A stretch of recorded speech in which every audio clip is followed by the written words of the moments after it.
Your father did not die in the forest. The words were barely louder than the rain striking the broken roof. Alpha King Mason Blackwood stood inside the abandoned house with water dripping from the edge of his black cloak. He had entered without announcement, yet the single room seemed to shrink around him. The fire bent beneath the draft. The shadows withdrew from his broad frame. Even the old wooden floor appeared to hold its breath. Evelyn Carter turned so quickly that the medicine bottle slipped from her hand. She caught it before it struck the floor. Her first instinct was not to bow. It was to step between the king and her mother. The movement was small, almost foolish.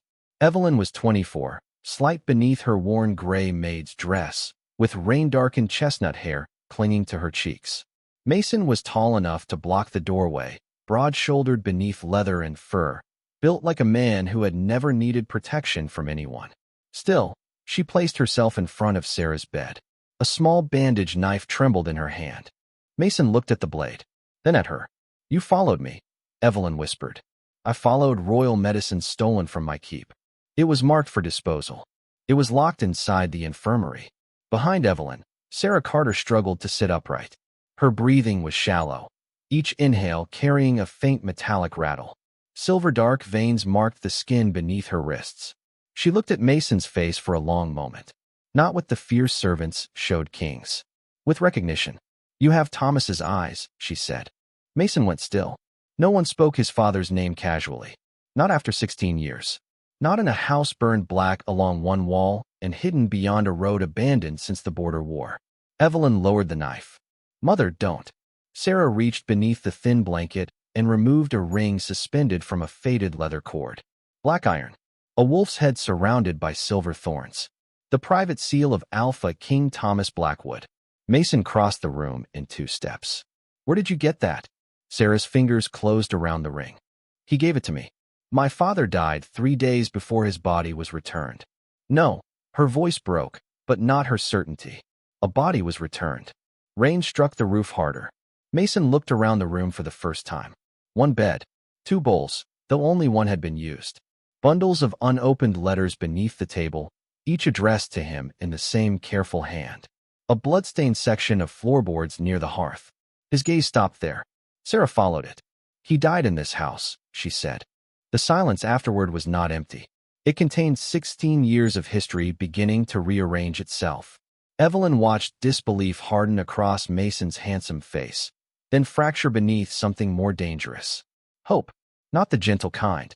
The kind that could destroy a kingdom if it proved false. Sarah held out the ring. "Your Beta changed the route that night. Your father discovered it too late." Mason did not take the seal.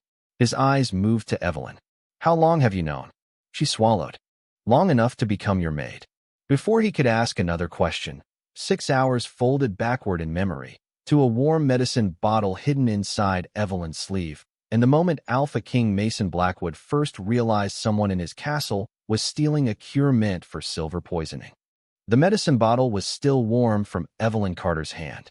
She felt the heat through the fabric of her sleeve as she stood beside the kitchen hearth, pretending to sort bundles of dried herbs while Margaret Brooks counted the contents of the infirmary basket for the second time. 1 vial of fever root, the head housekeeper said. 1 packet of silverbane. 2 rolls of clean bandage. Half a loaf from the royal table. A small sack of coal. Her voice remained calm. That was how everyone knew she was angry. The kitchen continued moving around them. Copper pots rattled. Bread paddles struck wooden counters. Steam rose from a cauldron of onion broth and clouded the narrow windows overlooking Blackridge's inner courtyard. No one spoke above a whisper. Evelyn lowered her eyes and separated a bundle of rosemary from dried sage.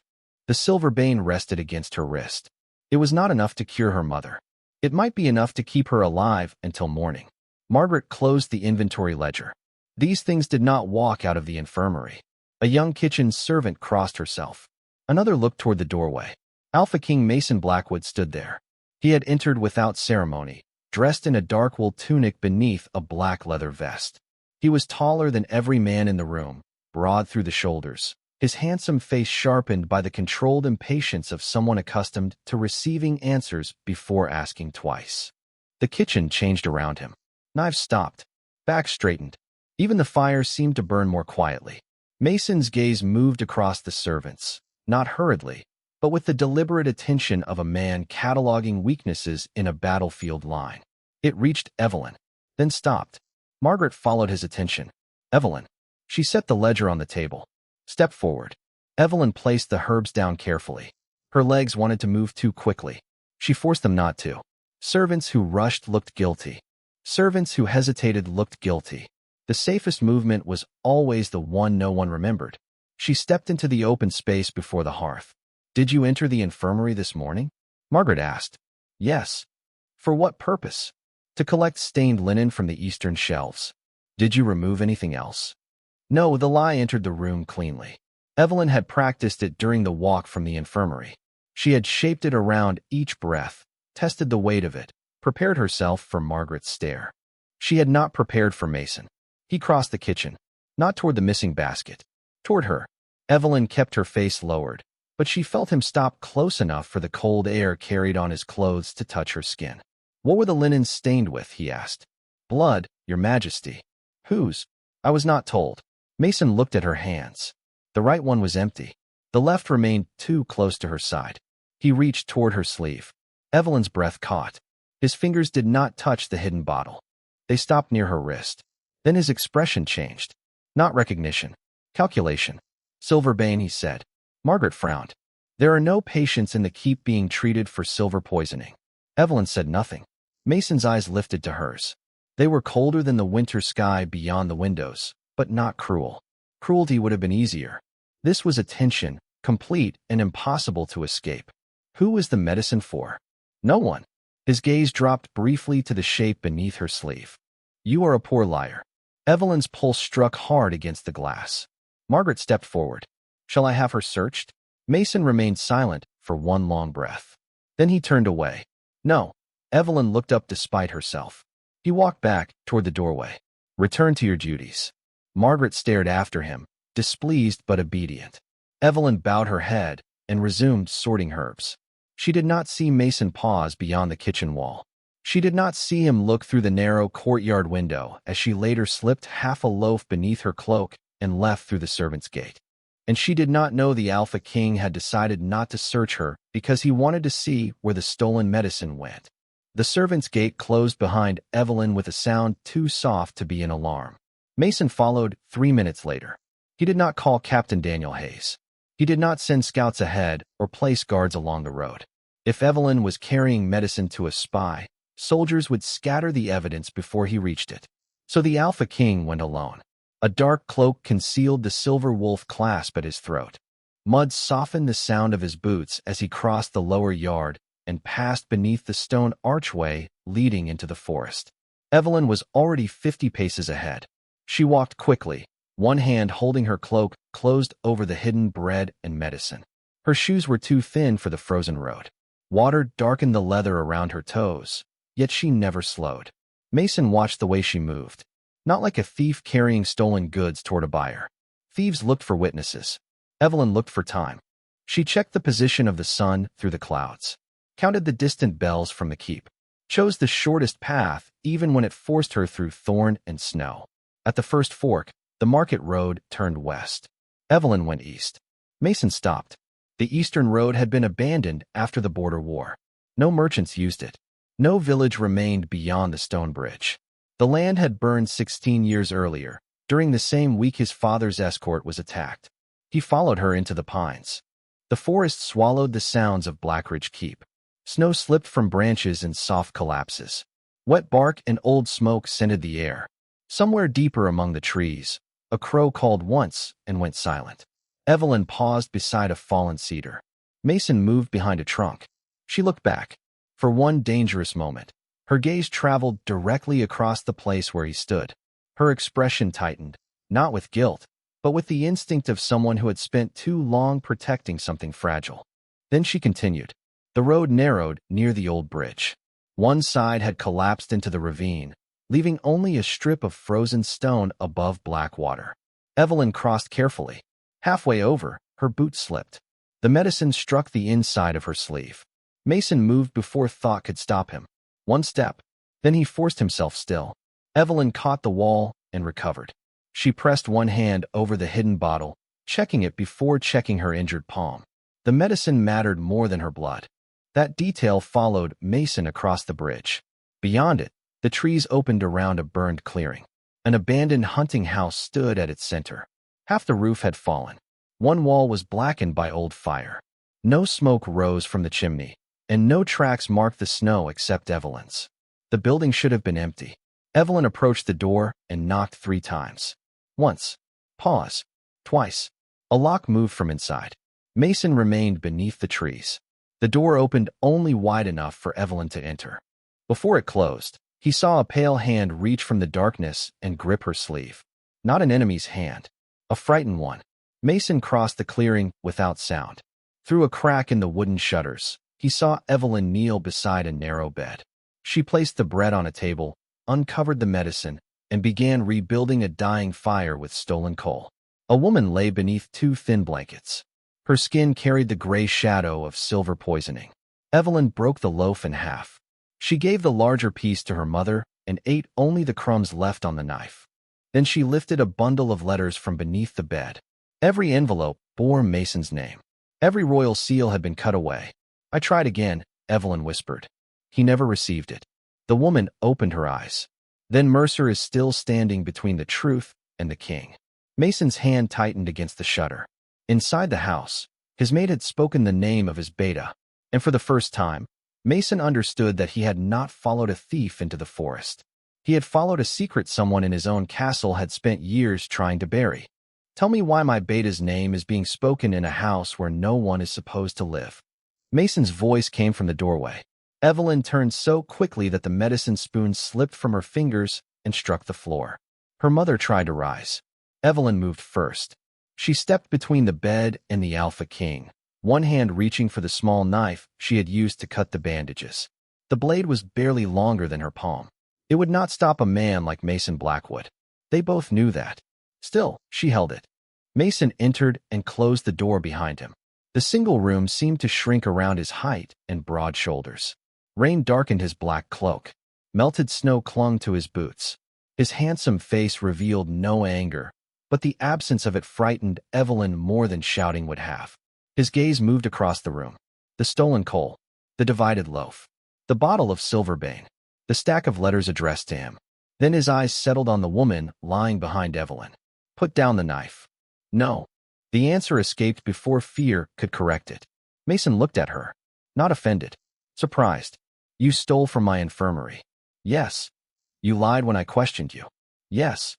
"And now you are threatening your king." Evelyn tightened her grip. "I am standing between you and my mother." Something shifted in his expression. Not softness. Recognition of a distinction he had not expected her to make. "I did not come to harm her. I do not know why you came. I followed the medicine." Her eyes moved toward the letters. "And you heard us." "I heard Grant Mercer's name." Behind Evelyn, Sarah coughed into a folded cloth. When she lowered it, a dark stain marked the linen. Mason saw it. His attention sharpened. "How long has she been poisoned?" 16 years. The room went still. Silver poisoning did not remain in the body for 16 years without repeated treatment or repeated exposure. Mason looked at the faint gray veins beneath Sarah's wrists. Who did this?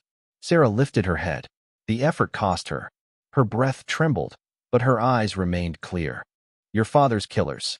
Evelyn turned toward her. "Mother, we have hidden long enough." Sarah pushed the blankets aside and reached beneath the mattress. Evelyn stepped back to help her, momentarily lowering the knife. Mason did not move. Sarah removed a faded leather cord. A black iron ring hung from it. The private seal of Thomas Blackwood. Mason crossed the room in 2 strides. Evelyn raised the blade again. He stopped before it touched his chest. His eyes remained on the ring. That seal was buried with him. "No," Sarah said. "A copy was buried with the body they gave you." Mason's gaze lifted slowly. "What body?" Sarah studied his face as though searching for the boy he had been before 16 years of grief turned him into a king. "Your father did not die in the forest." The fire cracked behind Evelyn. Rain found a hole in the roof and struck the floor in steady drops. Mason looked toward the blood-darkened boards beside the hearth. Sarah followed his gaze. "He died there." For one breath, the Alpha King appeared to forget how to stand. Then control returned, colder than before. "Explain." Sarah held out the ring. Thomas discovered that someone inside his council had changed the route of his escort. He brought the original order to me because I kept the sealed records. Who changed it? Evelyn watched her mother's fingers tighten around the old royal seal. Sarah looked directly at Mason. The man who now stands at your right hand. Grant Mercer altered the escort order. Sarah's words did not rise above the rain, yet they changed the weight of the room. Mason remained beside the bed, broad shoulders rigid beneath his wet cloak. His father's iron seal rested in Sarah's palm between them. That order carried my father's signature, he said. It carried an imitation. I saw it. You were 20. The answer struck harder than accusation. Mason's jaw tightened. Sarah lowered her gaze to the ring. Thomas came to the records chamber after midnight. He had found 2 route orders bearing the same royal seal. One sent his escort north toward the border. The other directed half his guards west before dawn. Why would he divide them? He did not. Sarah reached beneath the blanket again and removed a narrow leather ledger, its edges darkened by smoke. Several pages had been torn away, but the remaining sheets carried columns of names, dates, and wax impressions. He discovered the false order too late, she continued. Grant had already delivered it to the guard captain. Mason took the ledger. His hands were steady. Only his breathing changed. Evelyn watched his eyes move across the page. Thomas Blackwood's private mark appeared beside a line written in faded ink. Beneath it stood another signature. Grant Mercer. Payment received in silver. Escort divided at Black Hollow. Mason read the line twice. This could have been forged. Sarah nodded. That is what Grant said when Thomas confronted him. You heard them? I was behind the record's door. The fire shifted, throwing light across the blood-darkened floorboards. Sarah looked toward them. Thomas brought me here because this hunting house belonged to his mother. Only 3 people knew the underground road from the keep. Grant was one of them, Mason said. Yes. Her voice weakened. Evelyn moved to the bed and lifted the medicine spoon, but Sarah closed her hand around her daughter's wrist. Let me finish. Mason looked at Evelyn then. Really looked. At the frayed cuffs of her maid's dress. The bruised shadows beneath her eyes. The hands that had stolen medicine not for profit, but to keep this woman alive long enough to speak. Sarah continued. They reached us before sunrise. Thomas held the door while I hid the ledger beneath the floor. He was wounded before he entered this room. Mason's gaze returned to the stained boards. He died there. Not immediately. The room became smaller. He asked whether you were safe, whether Grant had returned to the keep, whether the council would protect you until you were old enough to rule. Mason closed his eyes. For one breath, he was not an Alpha King. He was a son hearing the final questions of a father he had buried without knowing where that father had truly died. What did you tell him? That you would become stronger than any of them. Sarah's voice broke. I did not know strength could be used to keep truth away from you.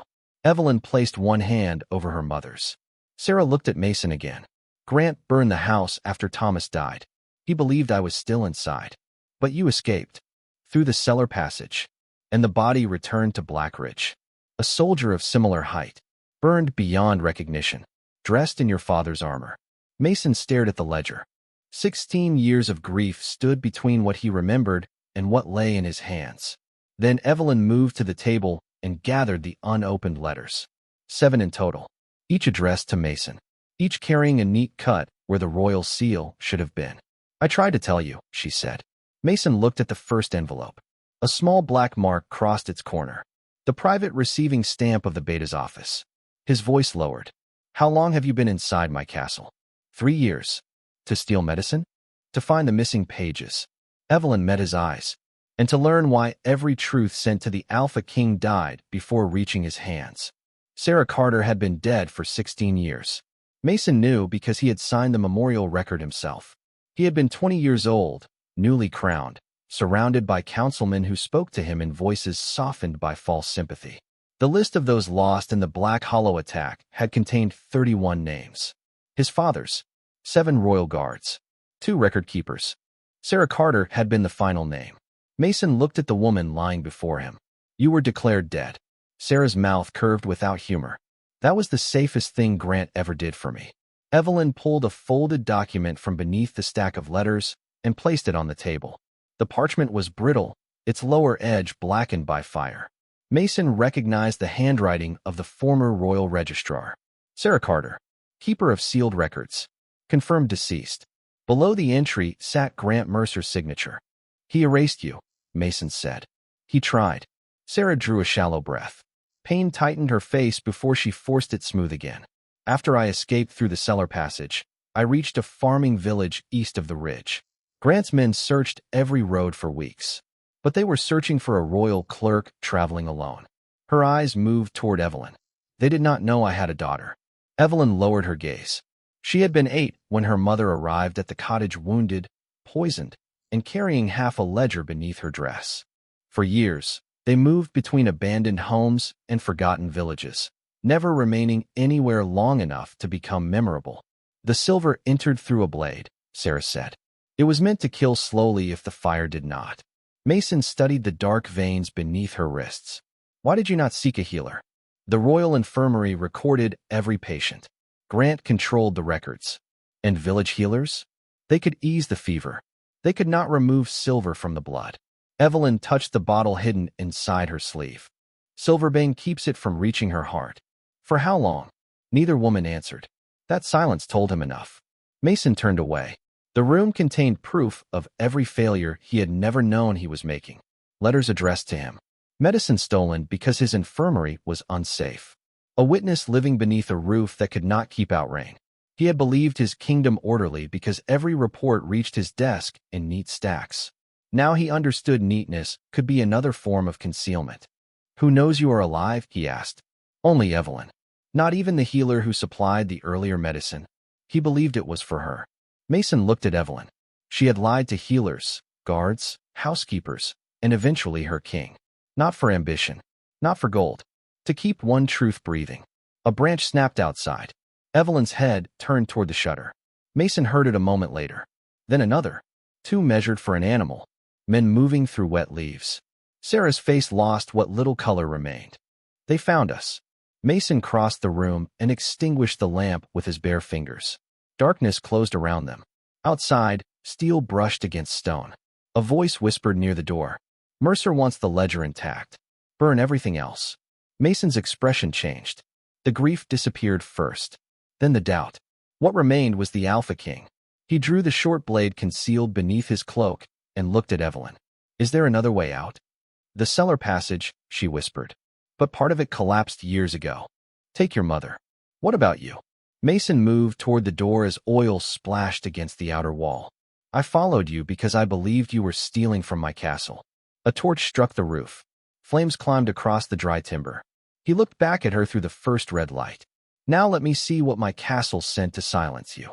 The fire reached the roof before Evelyn reached the cellar door. Smoke rolled across the ceiling in a black sheet, swallowing the rafters one beam at a time. Sarah tried to stand, but her knees folded beneath her. Evelyn caught her. Put your arm around me. I can walk. You can argue after we are outside. Another bottle shattered against the wall. Flames rushed over the old curtains. At the front of the house, Mason drove his shoulder into the first man who crossed the doorway. The attacker struck the floor hard enough to lose his sword. Mason kicked it aside and caught the second man by the wrist before the blade reached his ribs. He did not ask who had sent them. They had already answered. Evelyn dragged the rug away from the hearth and lifted the cellar hatch. Heat pressed against her back. Beneath the opening, a narrow ladder disappeared into darkness. She helped Sarah onto the first rung. Take the ledger, Sarah coughed. It is under my cloak. The missing pages. Evelyn stopped. The pages were still beneath the floorboard beside the bed. No, they carry the original seal. I am not leaving you. Then do not leave the truth. The roof groaned. Mason turned from the doorway. Go. Evelyn looked at him through the smoke. There are pages beneath the bed. For one instant, anger crossed his face. Not at her. At the choice the fire had forced upon them. I will get them.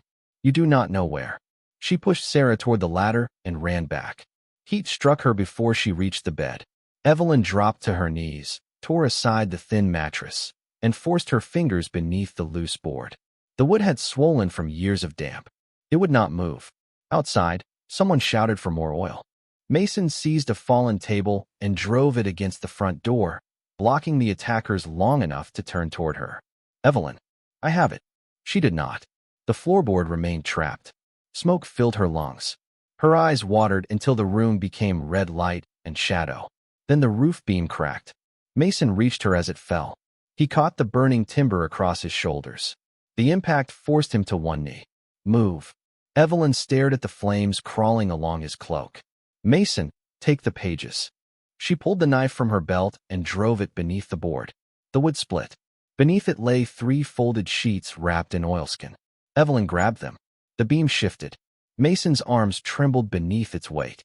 She caught his cloak and pulled him backward as the timber collapsed between them and the bed. They reached the cellar hatch together. Sarah waited below, one hand gripping the ladder.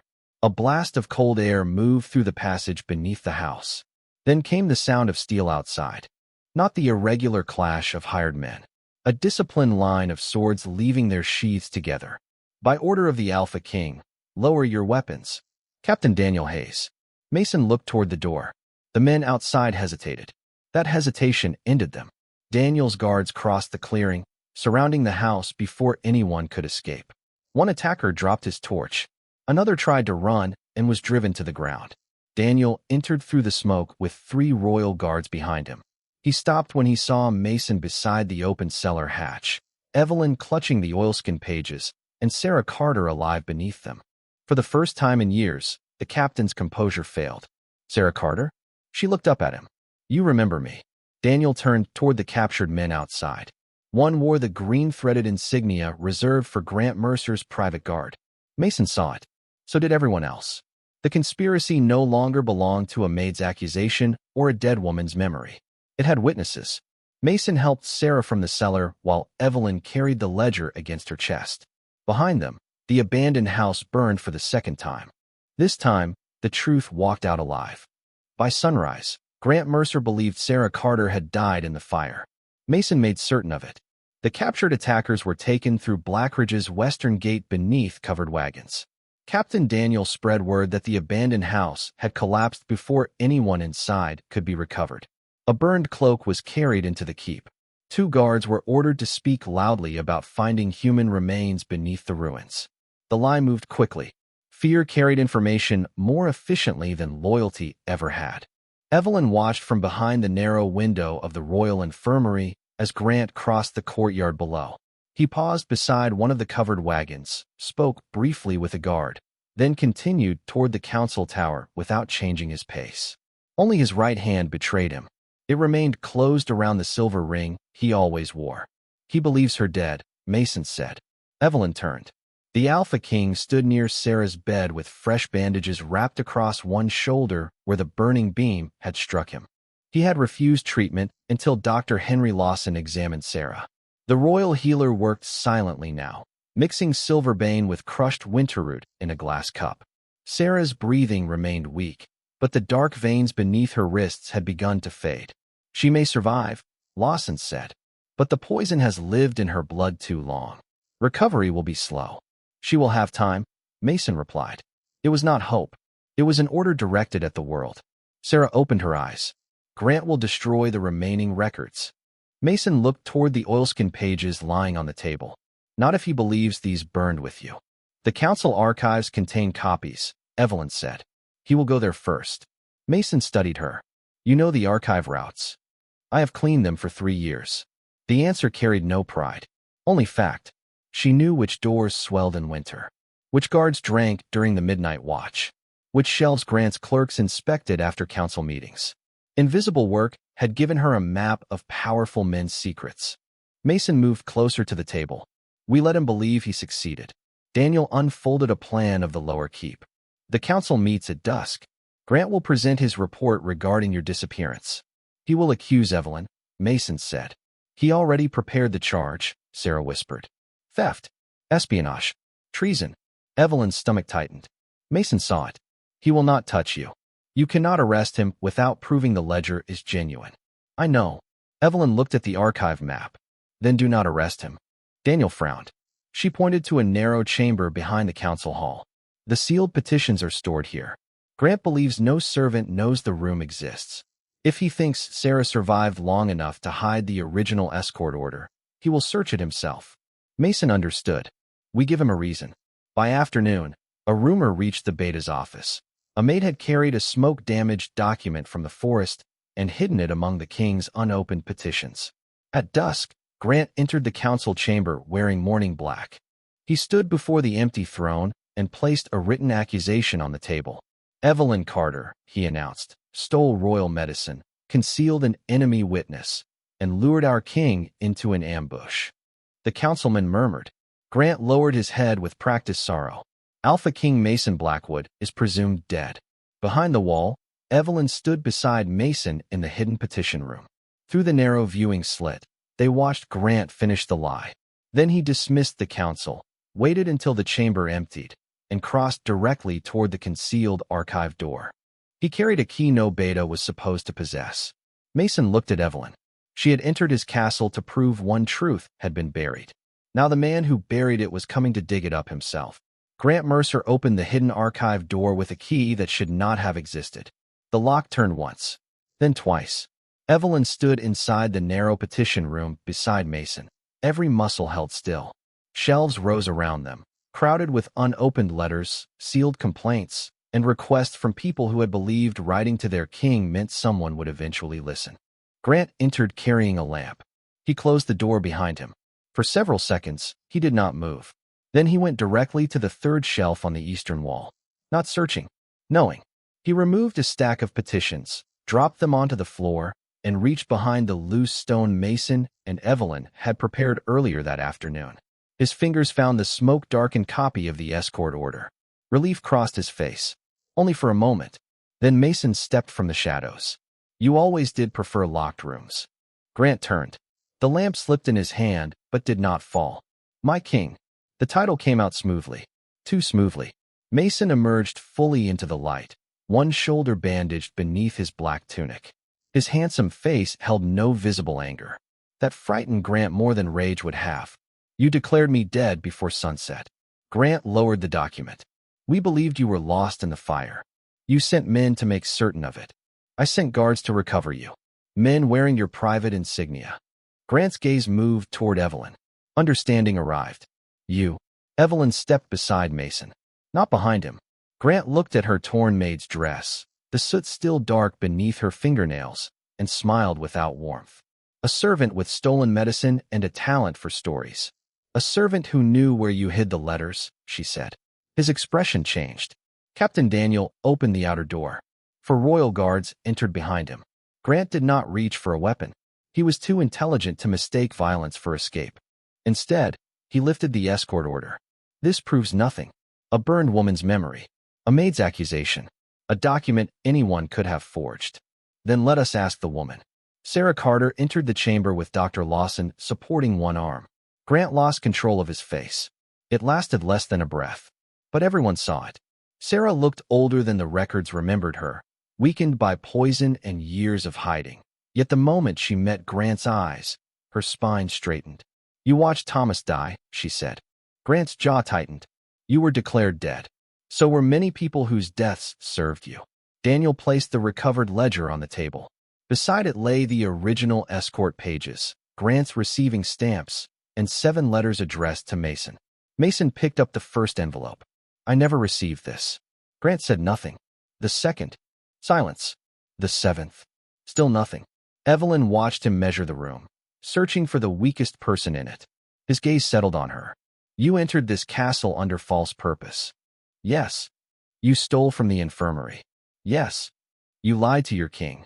Yes. Grant turned toward Mason. Then she is guilty by her own admission. Mason looked at Evelyn, not with suspicion, with full understanding of what each lie had protected.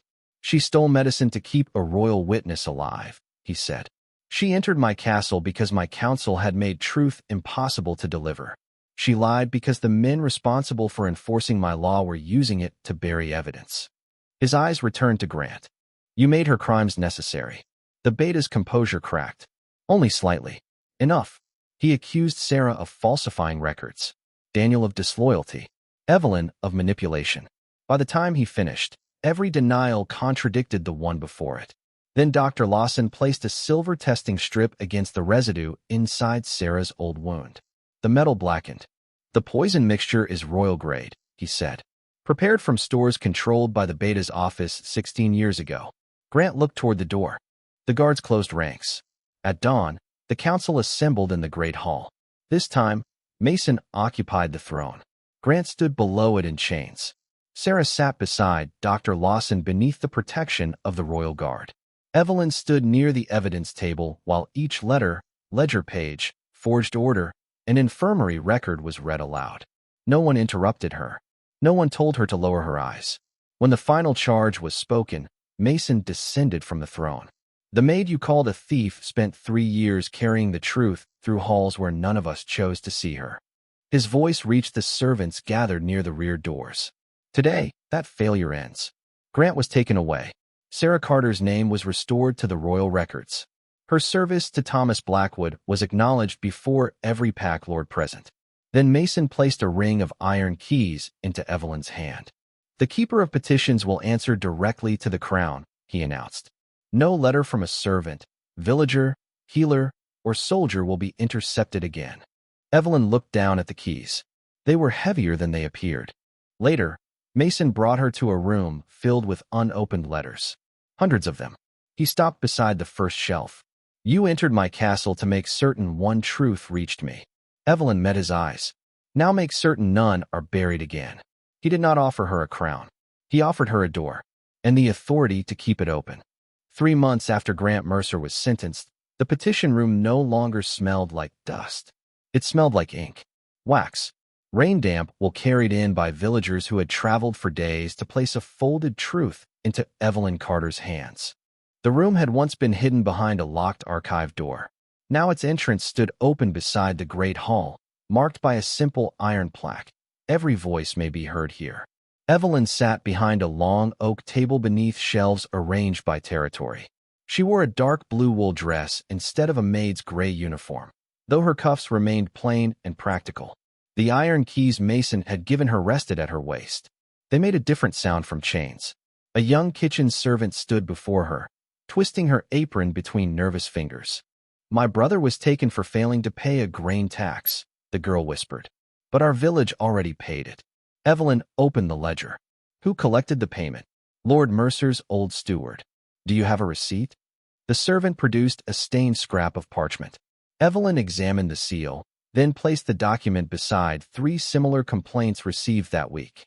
You did the right thing by bringing this. The girl looked toward the open doorway. I will not be punished. No, even though the steward is noble born. Especially then.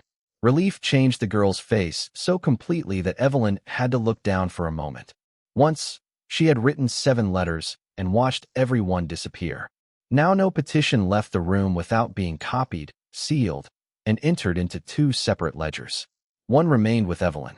The other went directly to Mason. No Beta stood between them. A shadow crossed the table. The room quieted. Alpha King Mason Blackwood entered without guards, wearing black leather beneath a winter cloak. His injured shoulder had healed, though a faint stiffness remained whenever he reached too quickly. He looked toward the servant. Has she finished? Evelyn closed the ledger. She has begun. Mason nodded to the girl. Captain Daniel will investigate the steward before nightfall. The servant bowed so deeply she nearly lost her balance. After she left, Mason placed a stack of unopened letters on the table. Western Watchtower. You open none? They were addressed to the crown. You are the crown. And you are the person I trust to notice what I overlook. Evelyn studied him. Months earlier, he had followed her because he believed secrecy meant guilt. Now he brought secrets to her unopened. That difference mattered. How is my mother? She asked. Arguing with Dr. Lawson. Then she is improving. She threatened to replace him with a village herbalist. Definitely improving. Something almost like laughter moved through Mason's chest. He walked beside the shelves, reading the labels Evelyn had written in her careful hand. Missing wages, unsafe mines, withheld medicine, abuse by guards. Each category represented a failure that had once remained invisible because the people suffering beneath it lacked rank. Mason stopped near the final shelf. Do you regret coming to Blackridge? Evelyn thought of cold corridors, stolen medicine, 7 unanswered letters, and a house burning around the truth her mother had carried for 16 years. No, even after everything, I regret that it took 3 years. He looked at her. The attention no longer felt like an interrogation. It felt like being seen. "There is a council supper tonight," he said. "I would like you beside me. As keeper of petitions? As Evelyn." She lowered her eyes to the ledger, not from submission, but to hide the warmth rising into her face. "Will Grant's remaining allies be there?" "Yes." "Then I should bring the missing tax receipts." Mason smiled fully this time. "I expected nothing less." When evening came, Evelyn entered the council hall through the main doors carrying no tray. The nobles rose for their king. Mason remained standing until they rose for her too. The missing tax receipts changed 3 council votes before the first course was served. Evelyn Carter sat beside Alpha King Mason Blackwood at the long oak table, a place once reserved for military commanders and bloodline lords. Candles burned in iron branches overhead. Silver plates reflected the black and gold banners of Blackridge Keep. No tray rested in Evelyn's hands. Only evidence. Lord Peter Vale turned the final receipt over between 2 fingers. "These seals are genuine." "Of course they are," said Lord Samuel Price. "The Mercer steward collected those taxes legally." "Twice," Evelyn said. Conversation stopped. Samuel looked toward her as though a chair had interrupted him. Evelyn placed 2 village ledgers side by side. The first payment entered the crown accounts. The second went to a private storehouse owned by 3 men seated at this table. Mason lifted his wine but did not drink. He had warned Evelyn before the supper that Grant's remaining allies would test her authority. He had not warned them that she would bring records. Samuel pushed his chair back. "A former maid has no right to accuse noble families." Evelyn looked at him. "Then answer the receipts instead of my former position." A servant near the wall lowered his head quickly, hiding a smile. Samuel's face darkened. "You forget where you came from." "No," Evelyn said. "That is why I know what missing grain looks like in a kitchen." The silence that followed was different from the silence of insult. It was the silence of men realizing she could translate numbers into empty bowls, cold homes, and children punished for debts already paid. Mason set down his cup. "The private storehouse will be opened before midnight." Samuel turned toward him. "My king, surely you do not intend to act on the word of the keeper of petitions," Mason said, "whose records have been verified by 3 independent clerks." His voice remained calm. That made resistance sound foolish before it was spoken. Captain Daniel appeared near the doors. "The guards are ready." Samuel's gaze moved from Mason to Evelyn. Something desperate entered it. Then the western windows shattered. Glass burst inward. Servants cried out as an arrow crossed the hall and struck the wooden pillar behind Evelyn's chair. Mason was already moving. He caught Evelyn around the waist and pulled her to the floor as a second arrow buried itself in the table where she had been sitting. Daniel drew his sword. "Seal the doors." The hall erupted. Guards overturned tables for cover. Nobles dropped beneath benches. Candlelight swung wildly across stone as another arrow struck the wall. Evelyn pressed one hand against Mason's chest. "You're bleeding." A thin line of red marked his temple where glass had cut him. "It is nothing." The arrow beside them carried no feathers. Only a strip of parchment tied beneath the iron head. Mason reached for it. Evelyn stopped him. "There is powder on the knot." He looked closer. Gray dust coated the cord. Not poison. Archive ash. The same ash used to dry royal ink. Evelyn untied the message with a napkin and opened it. One sentence had been written across the parchment. "Close the petition room, or the next arrow reaches her heart." Mason read it. The room seemed to darken around him. His hand closed over the paper. Evelyn watched the old instinct rise in his face. The instinct to surround her with guards, lock every door, and remove her from danger by removing her from choice. Then he looked at her. "What do you want to do?" The question mattered more than the threat. Evelyn looked toward the shattered windows, the frightened servants, and the nobles who had spent years believing silence could protect them. "Keep the petition room open." Mason's expression hardened. Not against her. Beside her. He stood and offered his hand. Evelyn took it. "Then we find who is afraid of what those letters contain," he said. Around them, guards raised shields and servants began helping the injured. The council supper had ended. The investigation had begun. The petition room opened at sunrise. Mason doubled the guards outside it. Evelyn removed half of them. "A frightened servant will not enter a room surrounded by swords," she said. "A dead keeper of petitions will hear no servants at all." They stood beneath the iron plaque while clerks arranged fresh ink and blank parchment inside. The cut at Mason's temple had been bandaged, but anger remained beneath his skin, controlled and dangerous. Evelyn looked toward the 2 guards she had kept, one at each door. No weapons drawn unless there is a threat. Mason studied her. You are negotiating your protection. I am protecting the purpose of the room. His jaw tightened. Then he nodded. The first petitioner arrived before the bells finished ringing. An elderly stableman entered holding a folded scrap of parchment. Behind him came a widow from the western quarter, then 2 miners, a kitchen boy, and a guard whose hands shook despite the sword at his side. By midday, Evelyn had received 23 letters. 17 concerned stolen taxes. 4 described grain disappearing from royal wagons. 2 named Lord Samuel Price. None mentioned the arrows. That absence troubled her. The threat had not been sent to stop complaints already known. It had been sent to prevent one that had not yet arrived. Evelyn spread the letters across the table. Mason stood beside the window, watching the courtyard through the narrow opening between shutters. What do they share? He asked. Different villages. Different victims. The same storehouse. The one Price owns. Yes, but that is where the money ends, not where it begins. She examined the seals again. Each letter had been dusted with pale gray archive ash.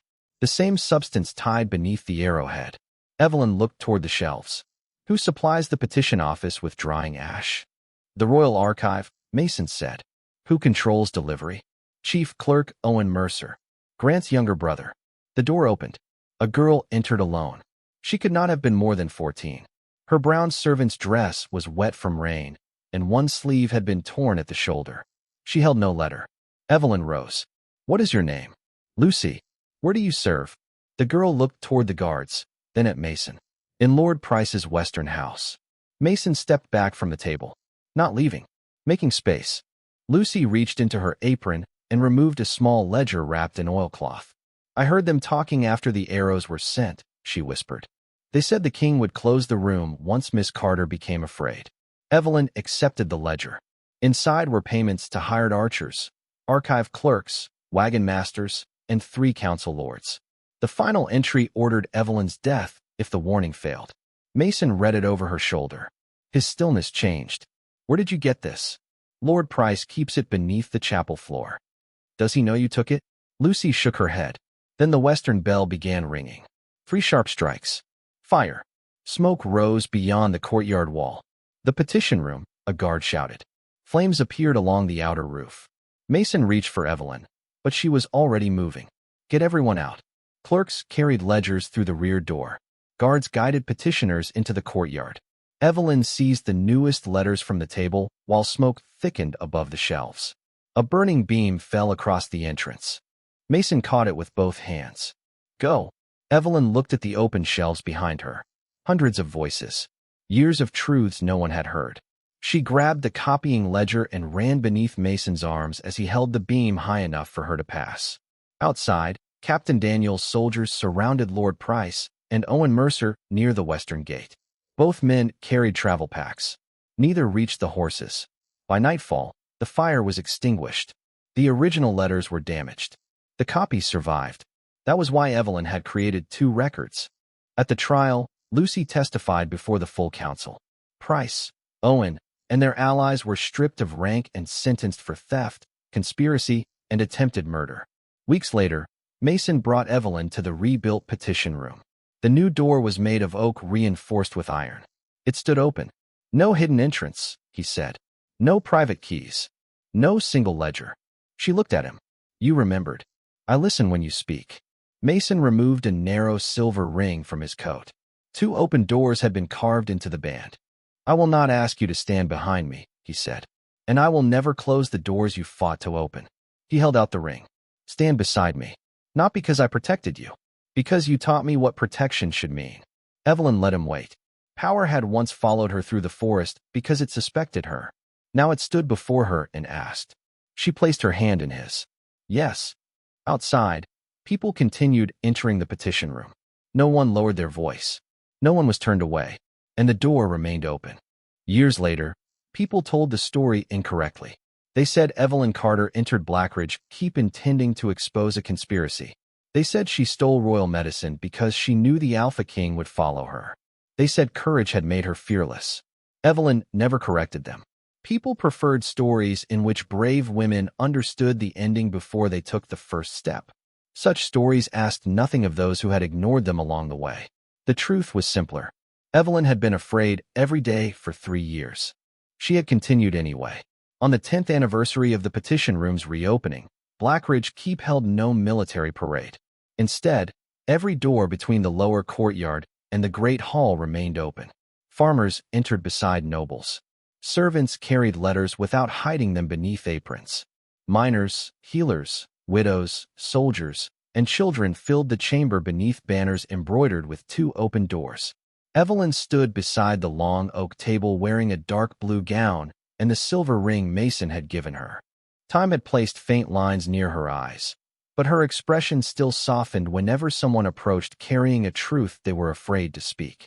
Mason stood beside her, tall and broad-shouldered, silver beginning at his temples. He remained powerful enough to silence a room by entering it, yet he no longer measured authority by silence. He measured it by how safely the weakest person could disagree with him. Sarah Carter sat near the front beneath a warm wool cloak. The silver poison had never entirely left her body, but Dr. Lawson had given her years Grant Mercer meant to steal. Before the ceremony began, a young maid appeared at the entrance holding a sealed letter. She stopped when she saw the nobles gathered inside. Her fingers tightened around the parchment. "Come forward," Evelyn said. The girl looked toward the guards. "It concerns a lord." Most important letters do. A few councilmen shifted uncomfortably. The girl crossed the hall and placed the letter on the table. "My mother said no one would believe us." Evelyn did not open it immediately. "What is your name?" "Anna." "Then Anna will be entered into the record as the person who brought it." Mason moved closer, but he did not reach for the letter. He waited for Evelyn. She broke the seal. The complaint described medicine withheld from a distant village by a governor who planned to sell it during winter.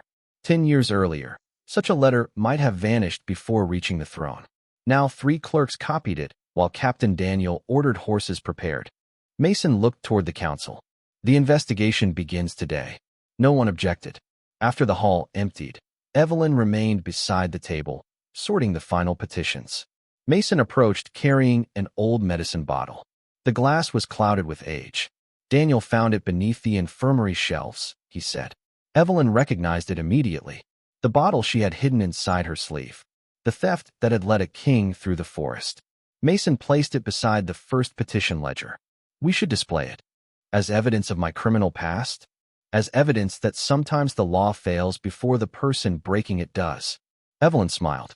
Beyond the open doors, Anna hurried across the courtyard beside royal guards carrying medicine north. That was how Evelyn measured the kingdom's change. Not by the title she held, not by the man who loved her, not even by the truth she had carried out of a burning house. She measured it by the truths that no longer needed to burn before someone listened. Mason offered his hand. Evelyn took it. Together, they walked through the open doors while behind them another frightened voice was entered into the record, and this time, nothing stood between that voice and the king.